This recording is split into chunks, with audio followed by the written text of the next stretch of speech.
P of x is constant, okay, which means particle can be found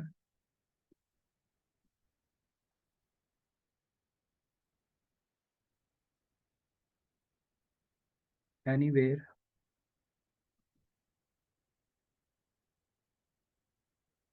from x is equal to negative infinity to x is equal to positive infinity. तो ये चीज, इसका एक और भी meaning है। अगर अनसर्टेनिटी प्रिंसिपल की बात करें तो उसमें हमारे पास क्या था जी, डेल्टा एक्स डेल्टा पी, यही था ना पोजीशन वाला जो था। अब इसमें अगर आप देखें तो हमारे पास पोजीशन जो है ना वो इनफाइनाइट आ रही है, तो इसका मतलब है कि यहाँ पर कोई गड़बड़ है। तो हमारे पास पी किसके बराबर होता है जी, बताए ना, पी किसके बराबर होते हैं, एनीवन?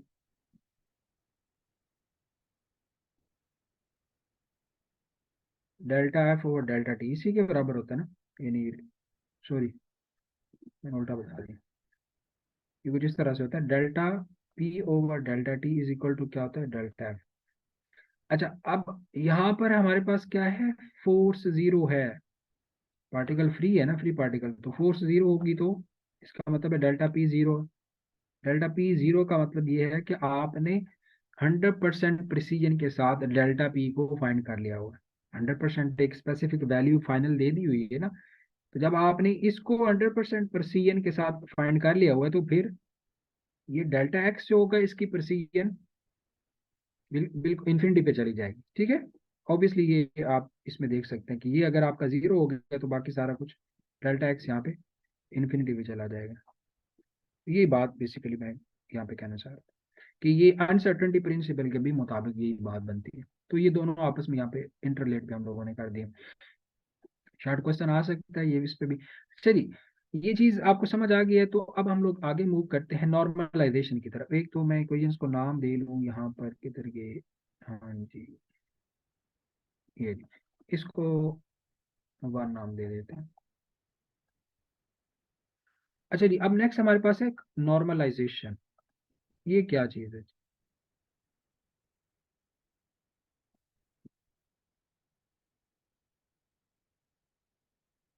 हमें पता है कि प्रोबेबिलिटी जो होती है ना किसी भी चीज की, वो हमेशा क्या होती है, less than or equal to one होती है, ऐसे ही है ना। उसने हमेशा क्या होना है, यानी उसकी मैक्सिमम वैल्यू वन है। तो अगर एक पार्टिकल जो है वो, जैसे इस केस में है, ये नेगेटिव इन्फिनिटी से पॉजिटिव इन्फिनिटी तक कहीं पे भी लाई कर सकता है, तो ऐसा कोई अगर पार्टिकल है और जो कि नेगेटिव इन्फिनिटी से पॉजिटिव इन्फिनिटी तक जा सकता है, तो उसकी अगर आप फाइंड करना चाहें प्रोबेबिलिटी, तो वो हमारे पास इस तरह से लिखेंगे ना उसे, तो ये किसके बराबर आनी चाहिए, हमेशा वन, वन के बराबर होनी चाहिए। वन से मतलब वन से मैक्सिमम वैल्यू वन होनी चाहिए। और ये जब आपने इसको माइनस इन्फिनिटी से पॉजिटिव इन्फिनिटी तक कर दिया है, तो इसका मतलब ये है कि ये वन ही आएगी, क्योंकि पार्टिकल फिर कहीं गैप तो नहीं हो जाना ना। मतलब आप पूरी नेगेटिव इन्फिनिटी से पॉजिटिव इन्फिनिटी का मतलब ये है कि पूरी यूनिवर्स को आपने इंक्लूड कर लिया हुआ, तो पार्टिकल पूरी यूनिवर्स में तो मौजूद ही रहेगा ना। और ये चीज़ है बेसिकली। तो अब यहाँ से जब आप मेजरमेंट करेंगे तो इसकी तो वैल्यू आपको पता ही है, ये होती है, ठीक है बच्चों। तो ये इस तरह से आपने नॉर्मलाइजेशन जब भी करनी हो तो उसका ये फार्मूला होगा कि आपने क्या करना है कि प्रोबेबिलिटी जो है माइनस इन्फिनिटी से पॉजिटिव इन्फिनिटी तक जो है वो कर लेना। अब आ जाती हैं जी कुछ प्रॉपर्टीज होती हैं, उनको लिख लेते हैं। Properties of valid wave function. फिर मैं एक न्यूमेरिकल आप लोगों को करवाता हूँ, जिससे ये सारे कॉन्सेप्ट्स आपको रोजे रोशन की तरह आया हो जाएंगे। अच्छा जी, सबसे पहला जो है इसमें इसकी जो प्रॉपर्टी होनी चाहिए वो क्या है कि वेव फंक्शन को श्रोडिंगर इक्वेशन जो होती है ना उसको सेटिस्फाई करना चाहिए, जो कि अभी हमने आगे पढ़नी है। Wave function must satisfy Schrodinger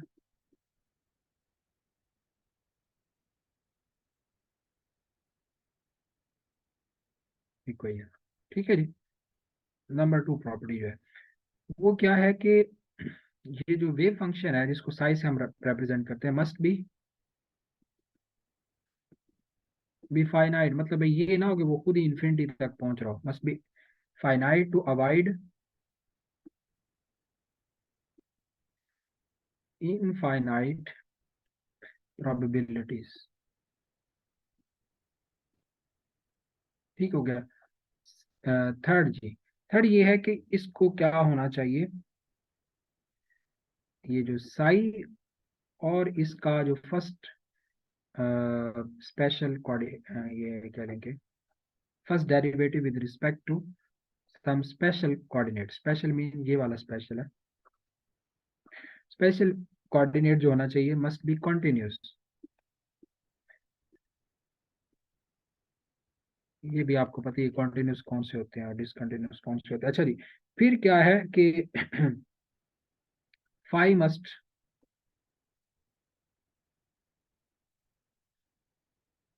approach to zero as x approaches to positive और नेगेटिव इन्फिनिटी। इसका ये मतलब, तो ये मेन जो इसकी प्रॉपर्टीज हैं जो कि आप लोगों को पेपर में अगर आए तो लिख सकते हैं।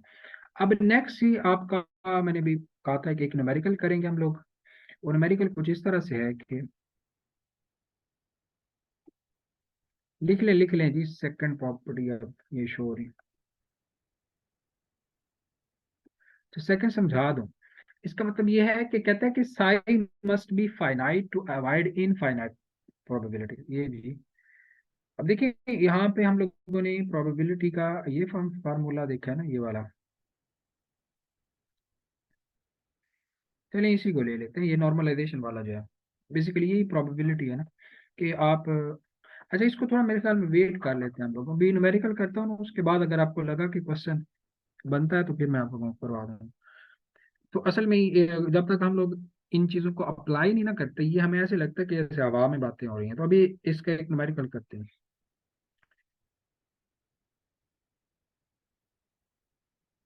अच्छा जी, ये एक फंक्शन है जो कुछ इस तरह से रिप्रेजेंट किया जा रहा है कि ये आपका है जी एक्स एक्सिस,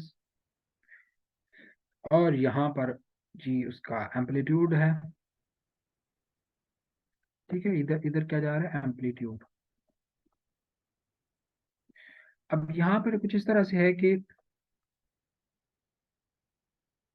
ये पॉइंट जो है 1/अल्फा को रिप्रेजेंट करता है, ये 2/अल्फा है। ये मैं अभी लिख रहा हूँ बेसिकली ना, ये 4/अल्फा है, ये 5/अल्फा। ठीक हो गया। इसी तरह इधर जो होंगे इनकी नेगेटिव साइड बन जानी है, -2/अल्फा, -3/अल्फा,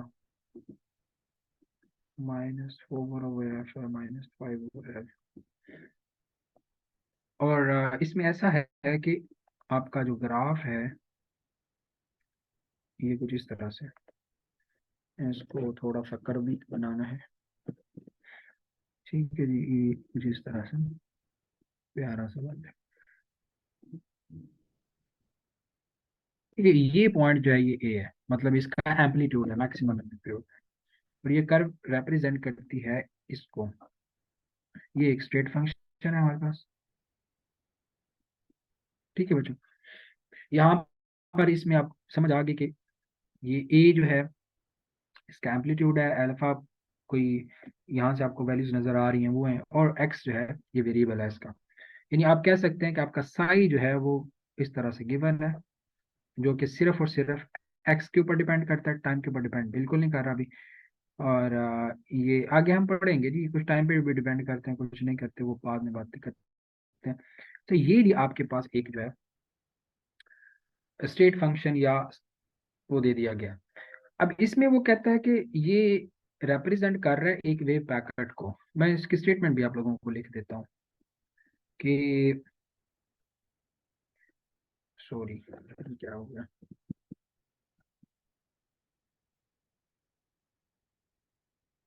अच्छा जी, स्टेटमेंट इसकी क्या है कि Sai of x A represents a wave packet. ठीक है, वो अब कहता है कि नॉर्मलाइज करें। नंबर वन उसमें जो बात की उसने क्या, normalise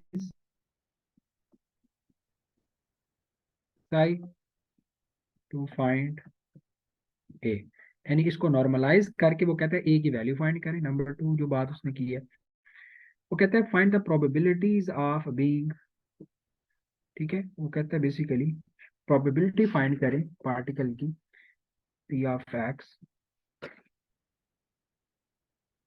of finding particle between 0 and 1/अल्फा, यानी यहाँ पर यहाँ से यहाँ तक पार्टिकल के मौजूद होने की प्रोबेबिलिटी, ये वाली वो कहता है फाइंड करें। तीसरा जो पॉइंट है वो कहता है कि आप यही चीज जो है फाइंड करें, सेम चीज, यानी प्रोबेबिलिटी जो है 1/अल्फा एंड 2/अल्फा के दरमियान है। यानी अब वो कह रहे हैं कि यहाँ पर फाइंड करें, यानी अब आपका पार्टिकल है ना ये, हाँ ऑब्वियसली ये एक वेव पैकेट है, इसके अंदर कोई एक पार्टिकल होगा जिसका ये वेव पैकेट है। अब क्वेश्चन क्या है कि सेकंड पार्ट जो है वो क्या है कि इस जगह पे इतने से एरिया में, ये जो सारा एरिया है, इस एरिया में पार्टिकल की मौजूदगी की प्रोबेबिलिटी क्या है, और फिर यहाँ पर पार्टिकल की मौजूदगी की क्या प्रोबेबिलिटी है इस जगह। ठीक है, यानी ये रेड और ब्लैक इन दोनों में बेसिकली हम लोगों ने फाइंड करना है। तो सबसे पहले नॉर्मलाइजेशन का पार्ट कर लेते हैं। इसकी नॉर्मलाइजेशन कैसे करनी है।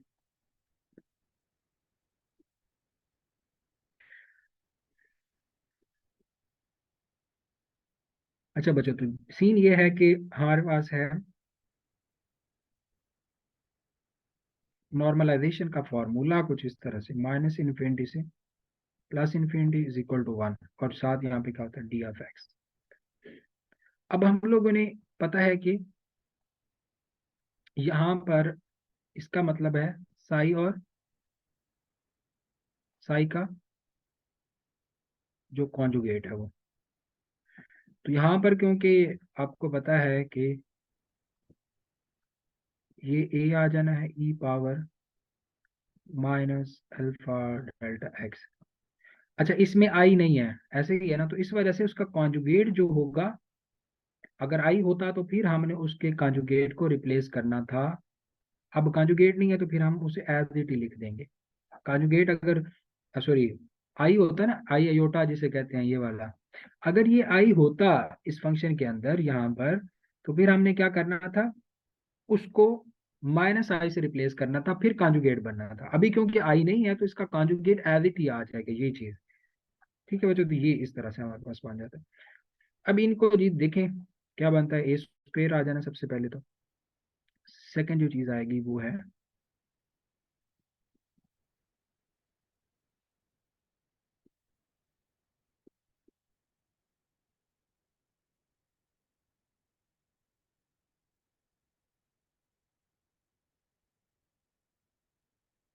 अंडरस्टैंड। तो ये जी इस तरह से हम लोग इसको सॉल्व करें। नेक्स्ट इसमें आ जाता है कि अब इनको आपने ऐड कर दिया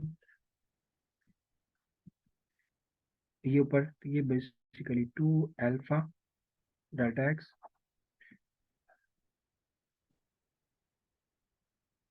इज इक्वल टू 1, ये बन जाएगा। अब इसमें जरा गौर करें, ये माइनस इन्फिनिटी से प्लस इन्फिनिटी तक आप ऐसा कह लें कि ये आपका जीरो है, इधर आपका माइनस इन्फिनिटी है, इधर प्लस इन्फिनिटी है। अब इसको हम इस तरह से भी सॉल्व कर सकते हैं कि जीरो से प्लस इन्फिनिटी तक सॉल्व करें और उसको 2 से मल्टीप्लाई कर दें तो ये वाला हिस्सा भी आ जाएगा, यानी इस हिस्से को सॉल्व कर लें और उसको 2 से मल्टीप्लाई कर दें तो ये आ जाएगा, यानी इस तरह से भी 0 से प्लस इन्फिनिटी तक, यानी यहाँ से यहाँ तक ये सॉल्व कर रहा हूँ और उसको 2 से मल्टीप्लाई करूंगा तो ये वाला हिस्सा भी आ जाएगा। तो यही मैंने यहाँ पे किया, ये इंटीग्रेशन में हम लोग यूज करते होते हैं। चलेंगे अब ए स्क्वायर जो है वो आपको पता है कांस्टेंट है, बाकी सारी चीजें जब आप इसको सॉल्व करते हैं तो जी जिस किसी की इंटीग्रेशन खराब है वो अपनी ठीक कर ले। ये जी कुछ इस तरह से ये आपका आंसर बन जाना है।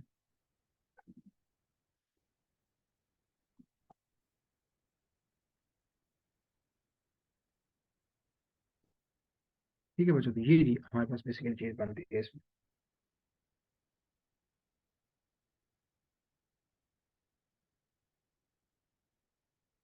ठीक हो गया जी। अब इसमें जब आप लिमिट्स अप्लाई करते हैं, किसी का कोई क्वेश्चन हो, सॉरी इसको थोड़ा सिंप्लीफाई कर ही लेते हैं अभी। तो इसको जब आप सिंप्लीफाई करेंगे, यानी यहाँ पर सबसे पहले आप इन्फिनिटी पुट करते हैं तो ये आपका बन जाना है 0। जब आप 0 पुट करते हैं तो ये 1 बन जाना है। ये जी इस तरह से आपका। अब आप इसको सॉल्व करेंगे तो basically A square is equal to क्या आ जाना है, अल्फा। ए की वैल्यू पे आ जानी है अंडर रूट। तो यहाँ से आपका जो बना है psi of x is equal to, ये बन जाएगा, ए की जगह मैंने ये रिप्लेस कर दिया माइनस अल्फा। तो ये जी आपका अभी पूरा फंक्शन बन गया, इसकी आपने एम्पलीट्यूड भी फाइंड कर लिया होगा। सेकंड जी पार्ट है वो क्या है, प्रोबेबिलिटी आपने फाइंड करनी है between 0 and 1 over L. Probability का फार्मूला क्या है जी, P F X into D F X 0 से 1 ओवर अल्फा।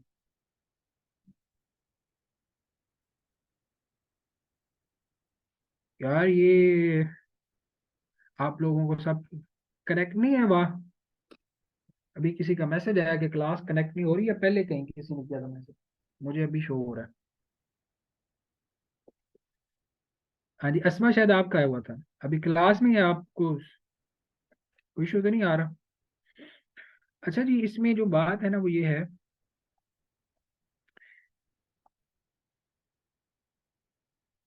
चलें जी। तो ये 0 से 1 ओवर अल्फा जो है बेसिकली हमने ये फाइंड करना है। तो अगेन ये किसके बराबर होता है, साई और साई का कॉन्जुगेट साथ डी एफ एक्स। साई आपको पता ही है क्या है, कि वो है अंडर रूट अल्फा, साथ है जी E power minus alpha delta X. अभी और इसी तरह सेकंड वाला भी आपने ऐसे ही लिख देना है।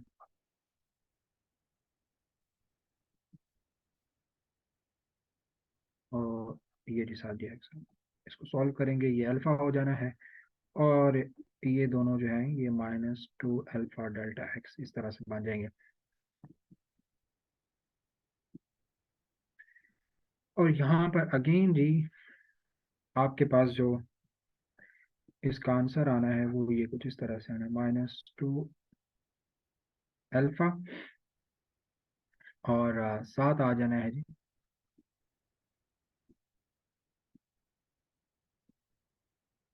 0 से 1 होगा।